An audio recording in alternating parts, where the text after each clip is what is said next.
The stage lights blazed across the massive theater, casting a golden glow on the polished floor. Thousands of eyes were fixed on the empty stage, waiting for the next performer. Suddenly, a small figure emerged from behind the curtain, a boy, no older than 12, his steps hesitant, his eyes wide with both awe and fear. His clothes were simple, a slightly oversized shirt tucked neatly into faded pants, and shoes that had clearly seen better days. In his tiny hands, he clutched the microphone like it was the most precious thing in the world. He walked toward the center of the stage, the audience whispering among themselves, curious but doubtful. He looked so fragile, so shy, as though the sheer weight of the stage might swallow him whole. The judges exchanged glances, none more skeptical than Simon Cowell, who leaned back in his chair, studying the boy with his familiar piercing gaze. The host asked his name, and the boy's answer came out so softly that it barely reached the microphone. A nervous laugh rippled through the crowd. Someone in the back whispered, "He looks too scared to sing." But Simon leaned forward, intrigued despite himself. The boy was asked what he would perform. He swallowed hard, his lips trembling as he whispered the name of a song, one that demanded not just talent, but a soul to deliver it. There was a pause, almost uncomfortable, as though the entire theater questioned whether this timid child could possibly carry such a monumental challenge. Yet behind his nervousness, his eyes told a different story. They revealed nights of struggle, of sacrifice, of dreams whispered into the silence of poverty. This wasn't just a performance for him, it was a chance to honor his family, his homeland, and every hardship he had endured. The stage fell silent, the spotlight narrowing until it was just him against the world. Simon raised an eyebrow, waiting, and the audience leaned in, breathless. Nobody knew it yet, but they were about to witness something that would leave them forever changed. The boy's fingers tightened around the microphone, his chest rising and falling as he tried to steady his breath. Before the music could begin, one of the judges asked him gently about his story. For a moment, his eyes flickered with hesitation, but then, like a quiet stream finding its course, he began to speak. He told them he came from a small fishing village in the Philippines, where life was often hard but filled with love. His father, a quiet man with calloused hands, spent long days repairing nets by the shore, earning just enough to keep food on the table. His mother worked tirelessly, taking odd jobs wherever she could, sacrificing her own dreams to keep her children's alive. The boy explained that music had always been his refuge. When the world felt too heavy, when hunger gnawed at their stomachs or when storms battered their little home, he sang. His voice, though fragile at first, became a lifeline, not only for him, but for his family. At night, he would sing lullabies to his younger siblings, his soft melodies helping them forget their worries and drift into peaceful dreams. The audience leaned forward, captivated. There was no self-pity in his words, only quiet strength, a resilience that shone brighter than the lights overhead. He didn't complain about the long walks to school, barefoot at times, or the fact that his family had sold belongings just to afford his journey to this stage. Instead, he spoke with gratitude. He said his dream wasn't just for himself, it was for his parents, for his siblings, for every child back home who believed they were too small, too poor, or too far away to ever be seen. By the time he finished, the theater was silent, hanging on his every word. The boy lowered his eyes shyly, not realizing that he had already moved people without singing a single note. Simon tilted his head, the faintest trace of a smile tugging at his lips.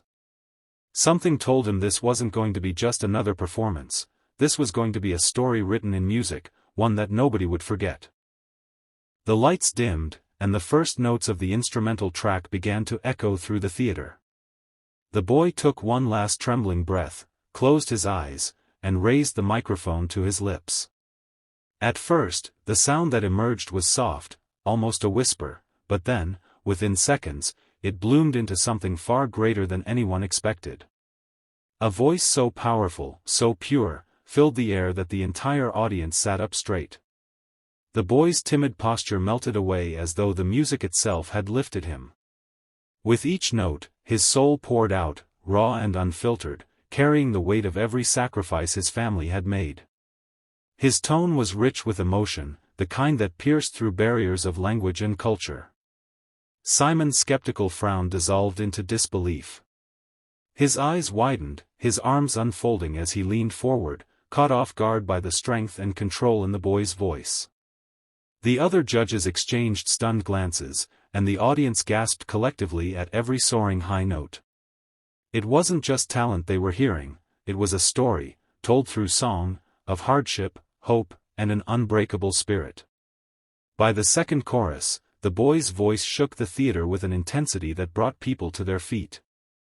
Entire rows of spectators rose, hands pressed against their hearts, tears welling in their eyes.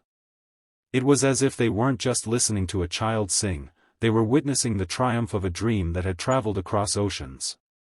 As he reached the final verse, his voice climbed to impossible heights, ringing with a purity that seemed to suspend time itself. The last note lingered in the air, echoing through the vast hall, before fading into silence. For a split second, there was nothing, no clapping, no cheering, just stunned quiet, as though no one dared to break the magic of what they had just witnessed. Then, the theater erupted. The crowd leapt to their feet, cheering, crying, clapping so loudly the walls seemed to shake. Simon sat frozen for a moment longer, still in awe, before joining the standing ovation. The boy lowered the microphone, his chest heaving, his eyes shining with tears. For the first time, he allowed himself to smile. The applause thundered like a storm, echoing across the theater as the boy stood frozen in the spotlight. His small hands trembled around the microphone, his chest rising and falling with every breath. He couldn't believe it, thousands of people were on their feet for him. Some clapped furiously, others wiped tears from their eyes, and a few simply stood there, stunned, as though they had just witnessed something sacred.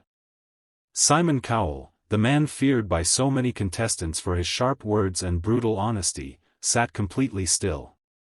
His eyes studied the boy with an intensity that carried no trace of judgment, only wonder. Slowly, almost reluctantly, Simon leaned forward, his elbows resting on the table, his chin perched on his hands. For a long moment, he said nothing. The silence stretched, heavy with anticipation, as the other judges and the audience waited. Finally, Simon spoke, his voice softer than usual. He admitted that when the boy had first walked out, he doubted him. He thought the nerves, the shyness, the tiny frame, would all crumble under the pressure of such a massive stage.